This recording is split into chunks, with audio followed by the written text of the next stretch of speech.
My name is Margaret Doyle, and tonight I stand in a ballroom glittering with chandeliers that throw light like broken glass across polished floors. I'm 67, a widow, a woman who spends her days tending roses and tomatoes in a quiet Cleveland garden. That is the version most people know. The neighbors wave when I'm pruning hedges. The grocer asks about my heirloom carrots. They see only the surface, a gentle retiree who traded ambition for soil. What they don't see is the other life I folded away like a press suit, meetings that stretched past midnight, contracts signed with a trembling hand, the long climb of a company that once existed only as notes on a legal pad. At my daughter's wedding, all of that history sat silent under my skin as the music faded and her groom, Ethan Pierce, took the microphone. His tux gleamed, his grin spread wide enough to slice. He thanked friends, bragged about mentors, and then, with a flourish, practiced too many times in the mirror, pointed at me. "This," he said, voice sharp with self-satisfaction, "is Emily's mom. She doesn't really work. Keeps a garden. Simple pleasures, right?" The laughter he expected didn't come. A few polite chuckles scattered, but mostly the air stiffened. Emily's smile faltered, her knuckles whitening around the bouquet. My own chest burned. Yet I held still, remembering how silence can weigh more than any rebuttal. Then a chair scraped. Mr. Caldwell, Ethan's boss, rose from the head table. His hair had thinned, but his presence had not. He walked toward me without hesitation, extended his hand, and said loudly, "Mrs. Doyle, it's been far too long. This woman co-founded Sterling Innovations. If your groom works for us, he works in the house she built."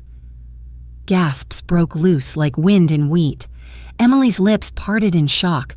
Ethan's grin cracked, exposing the hollowness beneath. I shook Caldwell's hand, letting the truth hang in the room heavier than any toast. The band forgot their cue. For one suspended moment, everyone breathed the same revelation. Silence is not invisibility.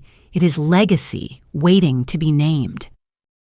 The quartet eventually remembered its duty and stumbled back into Pachelbel, bowing strings in a desperate attempt to glue the evening together. Guests whispered into their champagne flutes, pretending to admire the flower arrangements while their eyes darted toward me, then away, as if I had turned into a painting suddenly worth studying but too complicated to interpret. Ethan still clutched the microphone. His smile looked pasted on, lips stretched thin over panic. "Well, folks," he said with a laugh that cracked in the middle. "Guess you got a history lesson with your entree." The joke thudded onto the carpet. He rushed into thank yous, donors, friends, a college buddy, stringing words like beads on a necklace that kept snapping. When the applause finally trickled, it was polite but hollow, the kind you give someone who has overstayed his welcome. I watched Emily descend from the dais, veil fluttering slightly with each step. I reached for her elbow. Her bouquet brushed against my sleeve, leaving damp petals on the navy wool of my suit. She looked at me the way a child looks at the ocean for the first time, dazzled and frightened. "Mom," she whispered beneath the polite clinking of forks, "why didn't you ever tell me?" I thought of all the stories I might have offered, the nights eating cold soup in a rented office, the days fighting to secure a payroll, the arguments that left me gripping a silver pen until it dented. I thought of showing her the calluses ambition had left behind, but I only smoothed a curl from her forehead and said softly, "Tonight is yours. We'll talk another time." Mr. Caldwell appeared beside us then, carrying 2 glasses of water as if offering truce. "Emily," he said warmly, "your mother made 1,000 impossible days ordinary. Congratulations." He left us with that simple truth, no embellishment. The servers began their rhythm again, salads landing with careful precision. I accepted a plate not meant for me and said nothing. Across the room, a boy spun in suspenders until he fell, laughter bursting from him like music. For a moment, it eased the sting. Ethan returned, crouched so our eyes met. His grin was stapled in place. "Quite a surprise, huh? Small world." "No," I said evenly. "It feels larger." His gaze skittered. "We'll talk later," he muttered, already scanning the crowd for safer ground. That night on the terrace was not the first time Ethan's mask had slipped. I had seen it from the very beginning, though back then it arrived in smaller doses. Like faint cracks in porcelain, you can't unsee once the light catches them.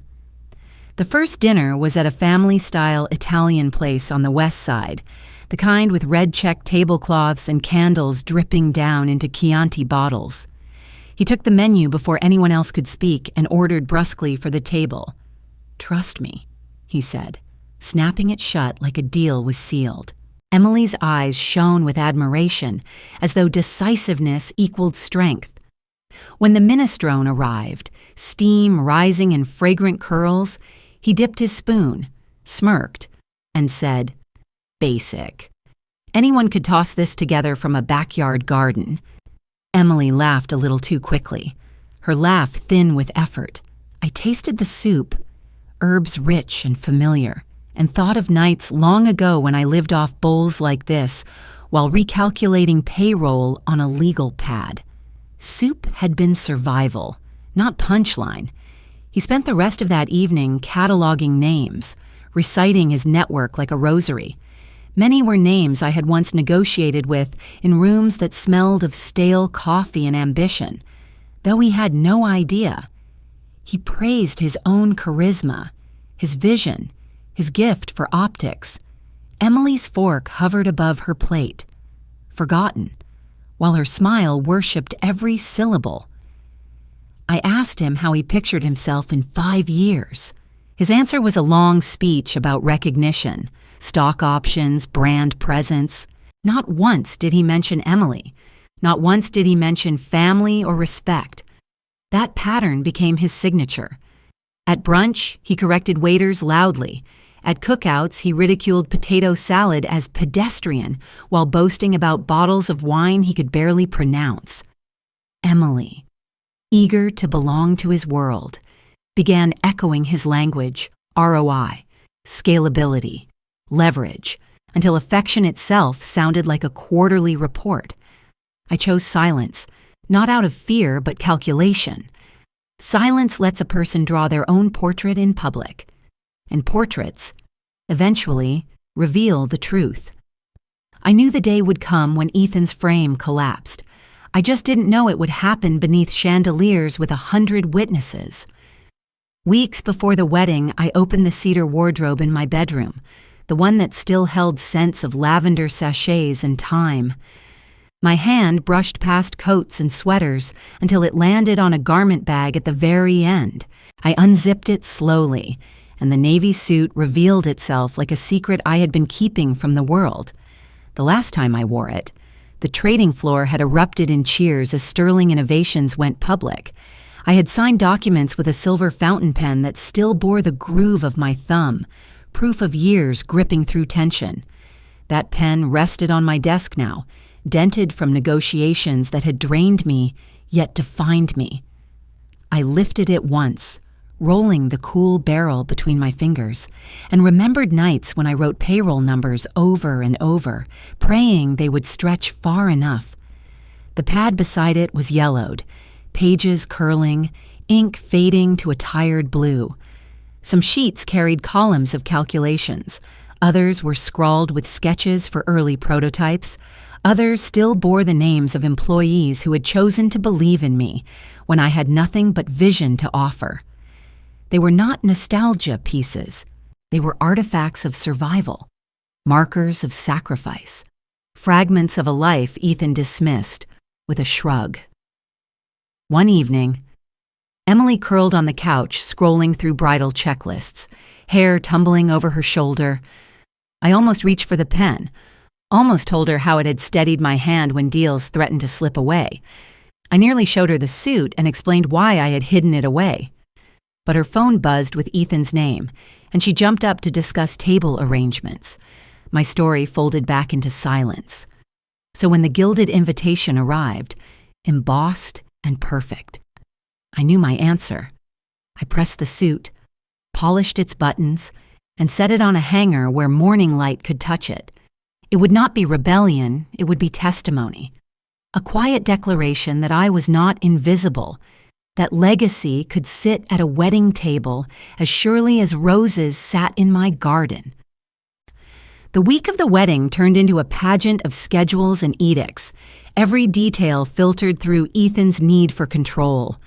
He sent spreadsheets of color palettes to Emily's inbox, attached mood boards of flower arrangements, even dictated which side of the ballroom should be photographed first. To him, marriage was less a union than a production, one more stage to polish his brand. One afternoon, he called a meeting at Emily's apartment as though it were a corporate briefing. Swatches of ivory and champagne lay across the table. He held them up like commandments. "Uniformity photographs better," he declared, sweeping his hand with the flair of a CEO unveiling quarterly results. Then he turned to me, his smile stretched tight. "Practiced. Mrs. Doyle, we'll need you in blush silk or pale beige, something that blends. We don't want distractions in the photos." Emily leaned forward quickly, voice brittle with forced cheer. "Mom, maybe we could shop together. There's a boutique Ethan likes downtown." I folded my hands in my lap and met her eyes with gentleness. "Thank you, sweetheart, but I already have something to wear." Ethan tilted his head, his grin stiffening. "What kind of something?" "A suit," I said. "Navy." Silence flickered like static. He laughed too loudly. "Might be heavy for June, don't you think?" I didn't answer. I had learned long ago that explanations only fed the hunger of doubt. Emily's hand brushed mine under the table, a plea for peace. I gave it a reassuring squeeze, promising strength without words. Later, in my kitchen, I poured tea and thought about the word distraction. Years ago, a man in a boardroom called me exactly that when I questioned his rosy projections. He brushed me aside, but those numbers collapsed within months. That so-called distraction had saved the company. I pressed the suit again that evening. The fabric held memory, not rebellion. If anyone chose to call it a distraction now, then at least they would finally be looking.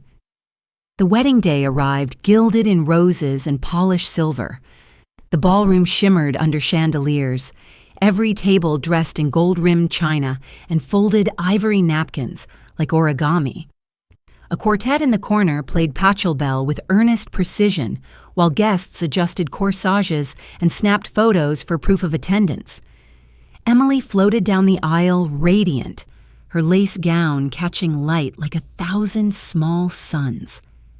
Pride tightened my throat. I slipped quietly into my seat, the navy suit anchoring me like armor. I felt the weight of the fountain pen in my purse, not because I planned to use it, but because it reminded me who I had once been. Dinner ended. Glasses clinked, and Ethan rose with the microphone. His tux gleamed, his grin hungry for applause. He launched into their love story, polished until it gleamed like glass, but fragile underneath. He bragged about his career trajectory, his plans for the future, the bright path they would walk together. Each pause collected polite claps, like coins dropped into an empty jar. Then came the flourish. His hand swept toward me. "And this is Emily's mom. She doesn't really have a career these days. Keeps a garden. Simple pleasures, right?" The laugh he expected never came. A few nervous titters scattered, but mostly the air congealed. Emily's smile stiffened, her fingers tightening around the bouquet until petals bent. Heat flooded my chest, but I remained still, knowing silence could cut sharper than any retort. A chair scraped at the head table. Mr. Caldwell stood, his presence commanding without effort. He strode across the room, eyes fixed on me, and extended his hand. "Mrs. Doyle," he said, his voice carrying. "It's been far too long." He turned toward the room. "For those who don't know, this woman co-founded Sterling Innovations. If your groom works for us, he works in the house she built." Gasps rippled. Heads swiveled. Emily's lips parted in disbelief. Ethan's grin shattered, the confidence leaking out like air from a punctured balloon. I didn't need words. The suit, the pen, the pad of calculations long ago, they all spoke for me. The quartet faltered, and for one suspended moment, the truth hung heavier than the chandeliers above us. The ballroom swelled with chatter again, but the air never fully healed. Guests tried to stitch the evening back together with nervous jokes and fresh pours of champagne. The band leaned into jazz standards, louder than before, as if volume could mask what had just unraveled. I slipped outside onto the terrace, seeking air cooler than the chandelier glow. The city stretched before me, lights scattered across the lake like fallen stars. I gripped the railing, my pulse still echoing from Caldwell's words. The door creaked, and Emily appeared. Her veil trailed behind her, trembling in the night breeze. She closed the door softly, shutting out the music. "Mom," she whispered, voice raw, "why didn't you ever tell me? Why didn't you say you were part of all that?" I kept my eyes on the water. "Because it wasn't your burden. It was mine. You deserved to grow without the weight of my history." She came closer, bouquet wilting in her hands. "He made you look small in front of everyone, and I let him. I even laughed before, when he mocked things I didn't understand. I wanted him to seem impressive. I wanted us to look perfect." I turned to her, really seeing her, the way I used to when she practiced piano and waited for my approval. "He made himself small tonight. Emily, not you." Her eyes glistened. "I don't want to confuse love with performance anymore. I don't want my life to be a stage." "Then don't," I said gently. "Love that demands applause isn't love. It's theater." For a long moment, we stood together in silence, the city humming below us, the faint horn of a boat drifting across the lake. Inside, glasses clinked, but out here, truth carried its own music. Emily's shoulders straightened. "I need to think about what comes next," she murmured. "Thinking is the start," I told her. "Acting is the rest." She pressed her forehead against mine briefly, then stepped back, veil whispering against my cheek. When she turned to go inside, I knew something in her had shifted. The girl who walked out had been dazzled by optics. The woman who returned carried questions that mattered more.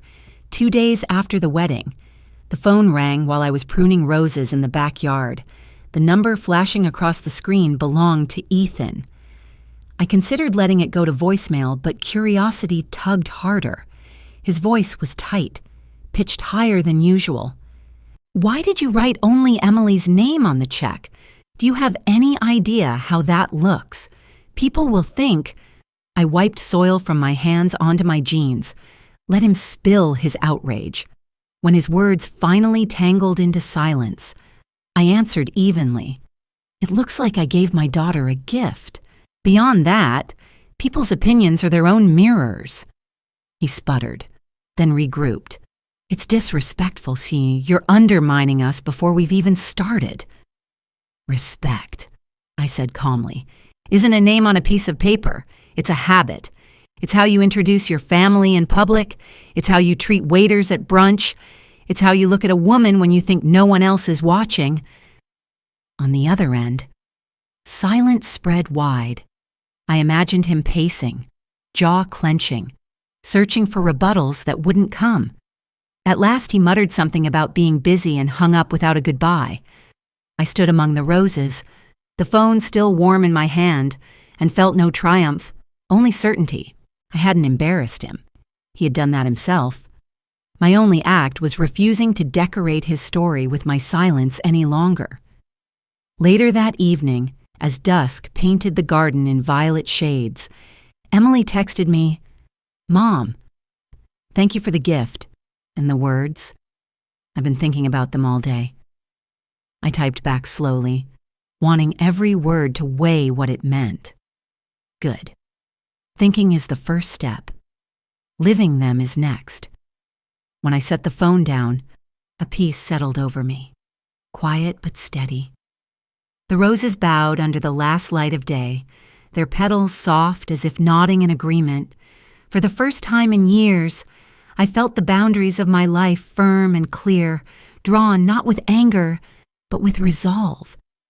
Stories from the wedding spread through Sterling faster than emails on a Monday morning. No one needed exaggeration. The truth was sharp enough.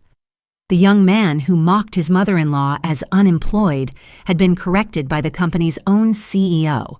In the break rooms, they laughed quietly. In meetings, they raised eyebrows. Ethan's charm no longer landed the way it once had. Caldwell phoned me a few days later. His voice carried the same gravel I remembered from late-night strategy calls. "Margaret, I didn't mean to humiliate him," he said, "but I couldn't let the slight stand." "You did what you've always done," I told him. "You named the truth." He chuckled. "Your daughter has grit. I saw it in her eyes. She'll be fine, with him or without him." The words lingered long after the line went dead. That Sunday, Emily came by with groceries.